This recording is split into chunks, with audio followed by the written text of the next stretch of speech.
दोस्तों, union budget पेश होने की तारीख आ चुकी है और 1 फरवरी को finance minister Nirmala Sitharaman union budget present करेंगी।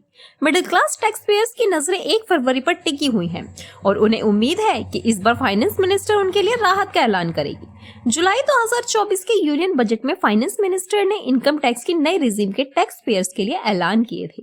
हालांकि पुरानी रिजीम के टैक्स पेयर्स को निराशा हाथ लगी थी।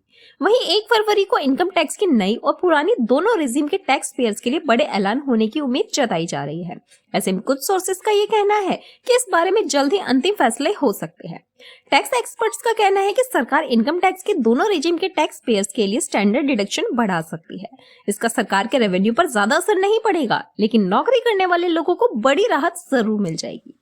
अब इनकम टैक्स के नए रिजीम में स्टैंडर्ड डिडक्शन 75,000 रूपए है। अगर हम ओल्ड टैक्स रिजीम की बात करें तो यह स्टैंडर्ड डिडक्शन 50,000 रूपए है। पिछली बार न्यू टैक्स रिजीम में 50,000 से स्टैंडर्ड डिडक्शन को 75,000 कर दिया गया था, लेकिन ओल्ड टैक्स रिजीम में कोई भी बदलाव नहीं हुआ था। ये ध्यान रखना यहाँ बहुत जरूरी है कि स्टैंडर्ड डिडक्शन का फायदा सिर्फ नौकरी करने वाले लोगों को मिलता है। सरकारी और प्राइवेट दोनों तरह की नौकरी करने वाले लोगों को इसका फायदा मिलता है।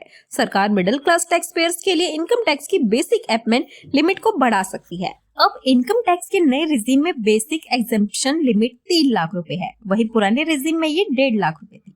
सरकार दोनों ही रिजीम में टैक्स एग्जेम्पशन लिमिट को बढ़ाकर 3 लाख तक कर सकती है। टैक्स एक्सपर्ट्स का कहना है कि कम इनकम वाले लोगों के लिए टैक्स छूट बढ़ाने में सरकार के इनकम पर ज्यादा असर नहीं पड़ेगा। इससे लोगों के बीच में सेंटीमेंट मजबूत हो जाएगा। फाइनेंस मिनिस्टर मिडिल क्लास के लोगों पर टैक्स का बोझ घटाने के लिए 1 फरवरी को ऐलान कर सकती है। ऐसी उम्मीद है कि अब इनकम टैक्स के पुराने रिजीम में सालाना 10 लाख से ज्यादा इनकम पर 30% टैक्स लगता है। नए रिजीम में सालाना 15 लाख से ज्यादा इनकम पर 30% तक टैक्स लगता है। 30% टैक्स का सबसे ज्यादा स्लैब है। फाइनेंशियल एडवाइजरी का कहना है कि सालाना 20 लाख इनकम वाले लोगों पर टैक्स का बोझ कॉर्पोरेट टैक्स से ज्यादा है। इसे जल्द ही कम करने की जरूरत है और अगर 15 से 20 लाख की सालाना इनकम पर टैक्स घटाया जाता है तो इससे लोगों के हाथ में खर्च के लिए ज्यादा पैसे बचेंगे और इससे कंजप्शन बढ़ेगा, जिसका अच्छा असर इकोनॉमिक ग्रोथ पर भी पड़ेगा। यानी कि जो भी कॉर्पोरेटिव टैक्स है उससे ज्यादा टैक्स 15 से 20 लाख इनकम वाले लोग भरते हैं। ऑल टैक्स रिजीम में बहुत ज्यादा बदलावों की संभावना नहीं है, लेकिन न्यू टैक्स रिजीम को और भी ज्यादा अट्रैक्टिव बनाया जा सकता है। इसके अलावा स्टैंडर्ड डिडक्शन पर भी कुछ राहत मिल सकती है। तो दोस्तों, आज की वीडियो में बस इतना ही और बजट 2025 में आपका क्या कहना है इसके बारे में हमें कमेंट करके जरूर बताएं। साथ ही वीडियो को लाइक और चैनल को सब्सक्राइब जरूर करें।